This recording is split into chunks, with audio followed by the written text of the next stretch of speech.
In the autumn of 1918, something strange began happening in cities across the world. Young, healthy people were walking to work in the morning, feeling fine. By afternoon, they were burning with fever. By evening, they were drowning in their own lungs. By the next morning, many were dead. This wasn't the slow death of old age or the expected casualties of war. This was fast, brutal, and it made no sense. Doctors had never seen anything like it, and it was everywhere, all at once. This is the story of the 1918 influenza pandemic, the deadliest natural disaster in recorded human history, a plague that killed more people in 24 months than the Black Death killed in 4 years. More than World War I killed in 4 years of mechanized slaughter. Somewhere between 50 and 100 million people died. The exact number will never be known, because the disease moved so fast that bodies piled up faster than they could be counted. And here's the most terrifying part. It didn't target the weak, the old, or the sick. It killed the strongest among us. The young adults, the soldiers, the mothers and fathers. The ones society depended on most. To understand how this happened, we need to go back to the spring of 1918. The world was in the 4th year of the Great War. Millions of men were packed into muddy trenches that stretched from the English Channel to the Swiss border. The conditions were perfect for disease. But the first recorded cases didn't come from the battlefields of France. They came from a military camp in Kansas, in the American heartland. Camp Funston, a sprawling training facility where thousands of young American recruits were being prepared to ship out to Europe. On March 4, 1918, a company cook named Albert Gitchell reported to the camp hospital with a fever, sore throat, and headache. Nothing unusual. Soldiers got sick all the time in crowded barracks. By noon that same day, over 100 soldiers had reported the same symptoms. Within 2 weeks, 1,100 men at Camp Funston were hospitalized. 48 died. The camp doctor filed a report, but in the chaos of wartime mobilization, no one paid much attention. Soldiers were dying from bullets and gas in Europe. A bad flu in Kansas seemed insignificant. But those soldiers didn't stay in Kansas. They boarded trains to other camps, they boarded ships to Europe, and they carried the virus with them. By April, the disease had spread to military bases across the United States and had crossed the Atlantic, infecting troops in France. This first wave, the spring wave, was relatively mild. People got sick, most recovered. Some died, but not in alarming numbers. It seemed like a bad flu season, nothing more. Doctors called it the 3-day fever. Soldiers called it knock-me-down fever because it hit hard and fast. But viruses mutate. And in the trenches of the Western Front, where men lived shoulder to shoulder in filth, breathing recycled air in dugouts, coughing on each other in close quarters, the virus was evolving. It was becoming something far more deadly. By summer, the war was reaching its climax. American troops were pouring into France by the hundreds of thousands. The Germans launched their final desperate offensives. Armies clashed in massive, bloody battles. And in the middle of all this, the virus was quietly spreading. Then, in August 1918, the second wave began. And this time, it was a killer. It started almost simultaneously in 3 port cities thousands of miles apart: Freetown in Sierra Leone, Brest in France, and Boston in the United States, all major transit hubs for troops and supplies. The symptoms were horrific. It started like a normal flu: fever, aches, exhaustion. But then it progressed with terrifying speed. Patients developed a peculiar bluish tint to their skin, a sign that their blood wasn't getting enough oxygen. Doctors called it heliotrope cyanosis. Their lungs filled with fluid. They literally drowned from the inside as their immune systems went haywire, attacking their own tissue in what we now call a cytokine storm. Blood poured from their noses, ears, and even their eyes. Some coughed so violently they tore their abdominal muscles, Autopsies revealed lungs that looked like they'd been through chemical warfare, destroyed and filled with bloody froth. Many victims died within hours of showing the first symptoms. The mortality rate was staggering. In some communities, 20% of those infected died. And the strangest, most disturbing pattern emerged. The disease was killing young adults at far higher rates than children or the elderly. Normally, the flu kills the very young and very old, those with weak immune systems. But this flu was different. The healthiest people, those between 20 and 40 years old, were dying in massive numbers. Pregnant women were especially vulnerable. Soldiers in peak physical condition collapsed and died within a day. The stronger your immune system, the more likely you were to die from the cytokine storm it triggered. The disease spread with impossible speed. Before modern air travel, before highways, it still managed to circle the globe in a matter of weeks. It reached the Arctic, the Pacific Islands, the most remote villages in Africa and Asia. Nowhere was safe. In the military camps and on the battlefields, it was catastrophic. American training camps became death traps. Camp Devens near Boston was overwhelmed. Hundreds of soldiers were dying each week. Bodies were stacked like cordwood outside overcrowded morgues. A doctor there wrote to a colleague describing the scene. He said the morgue was packed almost to the ceiling with bodies. The smell was overwhelming. Young men who had been healthy days before were now corpses. Their faces turned dark blue. Blood dried around their noses and mouths. On the Western Front, the flu was killing more soldiers than German bullets. Entire units were incapacitated. The great Allied offensives of autumn 1918, the attacks that finally broke the German army, were nearly derailed because so many troops were too sick to fight. General Erich Ludendorff, the German commander, later claimed the flu was a major factor in Germany's defeat. His army was starving, exhausted, and now sick. When the armistice finally came on November 11, 1918, many soldiers were too weak to celebrate. But the virus didn't stop when the guns fell silent. In fact, the end of the war made things worse. Millions of soldiers were demobilized, traveling home by train and ship, spreading the disease to every corner of the globe as victory parades and celebrations brought people together in massive crowds. Cities became ghost towns. Philadelphia held a massive Liberty Loan parade in late September to sell war bonds. 200,000 people packed the streets. Within 3 days, every hospital in the city was full. Within a week, over 4,000 people were dead. The city's morgues overflowed. Bodies were left in homes for days because there was no one to collect them. Entire families died together. Orphans wandered the streets. The streetcars, usually packed with commuters, ran nearly empty because people were too terrified to leave their homes. In New York, the death rate was so high that the city ran out of coffins. Graves were dug by steam shovel, mass trenches where dozens of bodies were buried at once. The dead wagon, pulled by horses, became a common sight, collecting corpses from apartment buildings. On the Western Front, nurses and doctors worked around the clock in overwhelmed field hospitals. Tents were set up outside to handle the overflow of dying men. The nurses wore gauze masks, which did almost nothing to stop the virus. Many of them caught it and died. One nurse described the experience as worse than the battlefield casualties. With wounded soldiers, you could do something: stitch them up, amputate a limb, give morphine for pain. But with the flu, you could only watch as young men suffocated, their lips turning blue, gasping for air that wouldn't come. The medical establishment was helpless. This was 1918. There were no antiviral drugs, no antibiotics for the secondary bacterial infections that often finished off flu victims, no ventilators. Doctors tried everything: bloodletting, experimental vaccines, aspirin in doses so high they were toxic. Some doctors recommended fresh air and sunshine. Others prescribed whiskey or arsenic compounds. Patent medicine salesmen made fortunes selling useless tonics. Nothing worked. The virus was invisible, unstoppable, and utterly indifferent to medical intervention.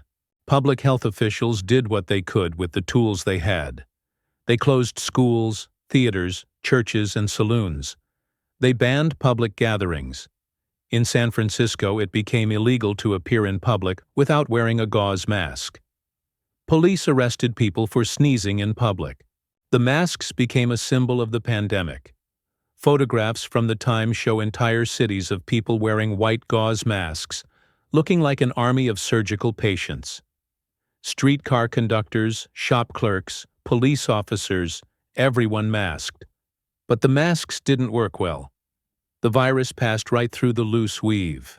Still, the masks provided psychological comfort, a sense that people were doing something, anything, to fight back against an invisible enemy. In some cities, mask ordinances sparked resistance. Anti-mask leagues formed, arguing it was a violation of personal liberty. The debates sound eerily familiar today. The disease hit some communities far harder than others. Native American reservations were devastated. Entire villages in Alaska were wiped out, leaving only a handful of survivors to bury the dead. Remote Pacific islands that had been untouched by outside disease for generations saw mortality rates as high as 30%. In India, the death toll was apocalyptic. Estimates suggest between 12 and 17 million people died. Entire villages were depopulated. Crops rotted in the fields because there was no one left to harvest them. Rivers were clogged with bodies because there was no wood left for funeral pyres. Africa saw similar devastation, though exact numbers are impossible to determine. Colonial administrators were overwhelmed. In some regions, traditional burial practices had to be abandoned entirely. Mass graves and cremations became the only option. What made the 1918 flu so deadly wasn't just the virus itself, but the context. The world was already weakened by 4 years of total war. Economies were shattered. Food supplies were disrupted. Populations were malnourished, exhausted, traumatized. The virus exploited all of this. And there was the issue of censorship. Because the world was at war, governments suppressed news of the pandemic. They didn't want to damage morale or give the enemy any advantage. Newspapers downplayed the severity. Officials lied about infection rates and death tolls. The disease was called the Spanish flu, not because it originated in Spain, but because Spain was neutral in the war, and its press freely reported on the outbreak. Other countries, bound by wartime censorship, remained silent. So it seemed like Spain was the only place affected, giving the pandemic its misleading name. This censorship made the pandemic worse. People didn't understand the danger. They continued gathering, working, traveling. By the time the truth became impossible to hide, the disease had already spread beyond control. By early 1919, the pandemic was beginning to fade. The virus had burned through the population, infecting so many people that herd immunity finally slowed its spread. A third, smaller wave hit some areas in the spring of 1919, but it lacked the killing power of the autumn wave. By the summer of 1919, the pandemic was effectively over. It had appeared suddenly, killed with unimaginable speed, and then vanished almost as quickly as it came. The world moved on. The Treaty of Versailles was signed. Nations rebuilt. Life returned to something resembling normal. But the scars remained. Entire generations had been hollowed out. Children grew up without parents. Communities lost their teachers, doctors, and leaders. The economic impact was staggering, though it's often overshadowed by the costs of the war itself. And yet, strangely, the pandemic was quickly forgotten. In the decades that followed, it became a footnote in history books, overshadowed by the war that preceded it and the Great Depression that followed. People didn't talk about it. There were no memorials, no monuments to the millions who died. Part of this collective amnesia was psychological. The world had been through too much trauma. The war, the flu, the political upheavals that followed. People wanted to forget, to move forward into the roaring 20s, to dance and drink, and pretend the horror had never happened. But the virus didn't disappear. It evolved, mutated, and became part of the seasonal flu strains that circulate today. Every flu season, we're dealing with descendants of that 1918 killer. It's still out there, in a weakened form, a ghost of the apocalypse. Scientists have since reconstructed the 1918 virus from preserved tissue samples, frozen bodies from Alaska, and archived pathology specimens. They've studied its genetic code, trying to understand what made it so lethal. The answer lies in its ability to trigger that deadly immune overreaction in healthy adults. The lessons of 1918 are clear, but we keep forgetting them. Pandemics are not medieval problems. They can happen anytime, anywhere. Modern medicine helps, but it's not a guarantee. A virus doesn't care about technology, wealth, or military power. It only cares about finding new hosts. The 1918 pandemic showed us how interconnected the world had become. Steamships and railroads turned a local outbreak into a global catastrophe in weeks. Today, with air travel, a virus can circle the globe in hours. We're more connected, which means we're more vulnerable. It also showed us the importance of truth.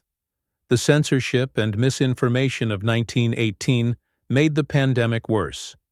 When people don't understand the danger, they can't protect themselves. Transparency, even when it's frightening, is essential to public health. And it revealed something about human nature. In crisis, some people rose to incredible acts of courage. Doctors and nurses worked themselves to death caring for the sick. Neighbors helped neighbors. Communities came together. But there was also panic, scapegoating, and selfishness. Crisis brings out both the best and worst in us. The 1918 flu pandemic killed more people than World War I, World War II, the Korean War, and the Vietnam War combined. It killed more people in a single year than AIDS killed in its first quarter-century. It was one of the deadliest events in human history, and yet, until very recently, most people had never heard of it.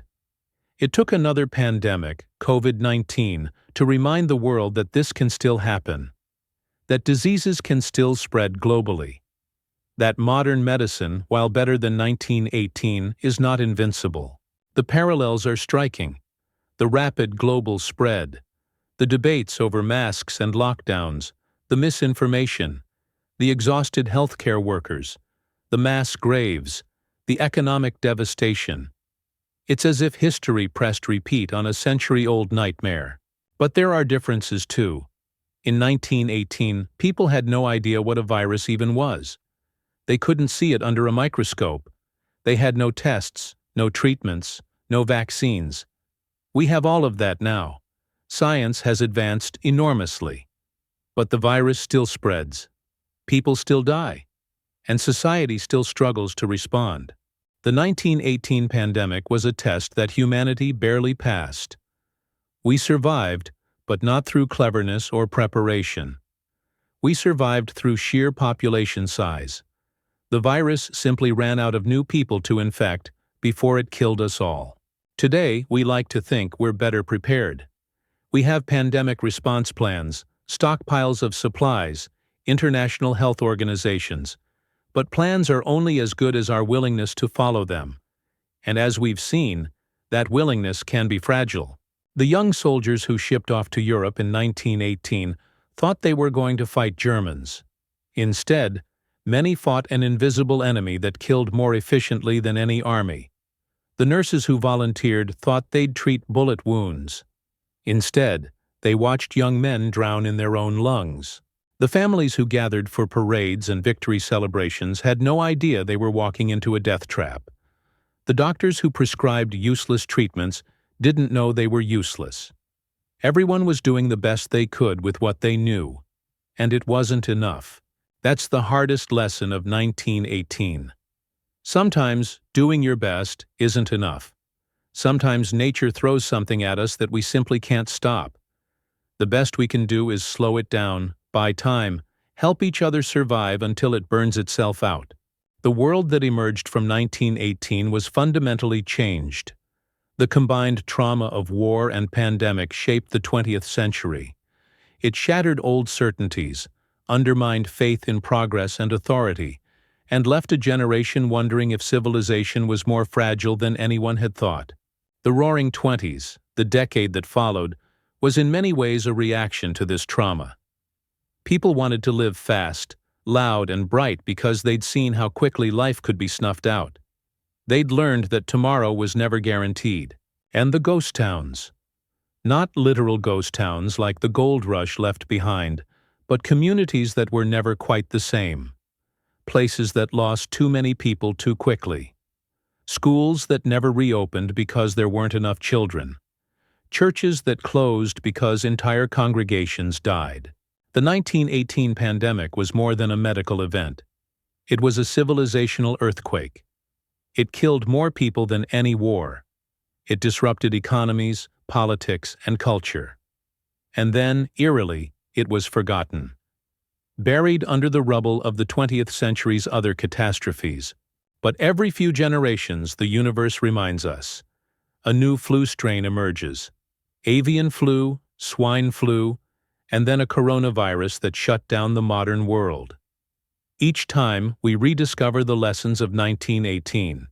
And each time we ask ourselves, are we ready for the next one? The answer, if we're honest, is probably not. We're better prepared than 1918, but pandemics evolve too. The next one might spread faster, kill more efficiently, resist our treatments. We can't predict when it will come, or what form it will take. We can only know that it will come. The 1918 flu pandemic was not an anomaly. It was a warning. A glimpse of what nature is capable of when conditions align. And those conditions, global travel, dense populations, interconnected economies, are more prevalent now than ever before. The people of 1918 thought they were living through the end of the world. And for millions of them, they were. But humanity survived. We rebuilt. We moved forward. But we also forgot. And in forgetting, we left ourselves vulnerable to repeating the same mistakes. Empty streets, masked faces, fear of the air itself. Does that sound like ancient history? Or does it sound like 2020? The past isn't as distant as we like to think. The same forces that shaped 1918 are still at work today. Only the technology has changed. Human nature hasn't. The 1918 flu killed 50 to 100 million people. That's more than the entire population of many countries today. It's a number so large it becomes abstract. But each one was a person. Someone's son or daughter, mother or father, friend or lover. Each one had hopes and dreams. Each one died gasping for air, drowning in their own lungs. And the survivors. They carried the trauma forward. The children who lost parents. The parents who lost children. The communities that buried their neighbors. That pain doesn't just disappear. It echoes through generations. It shapes how people see the world. In the end, the 1918 pandemic taught us that we are not as in control as we like to think. That progress is not inevitable. That civilization is a thin veneer over chaos. And that nature, indifferent and unstoppable, will always have the final word. The virus came. It killed. It left. And the world kept turning. But it was a different world. Scarred. Haunted. A little less confident in the future. A little more aware of how quickly everything can fall apart. Anyways, I'm Tim, watching the past so we can understand the present.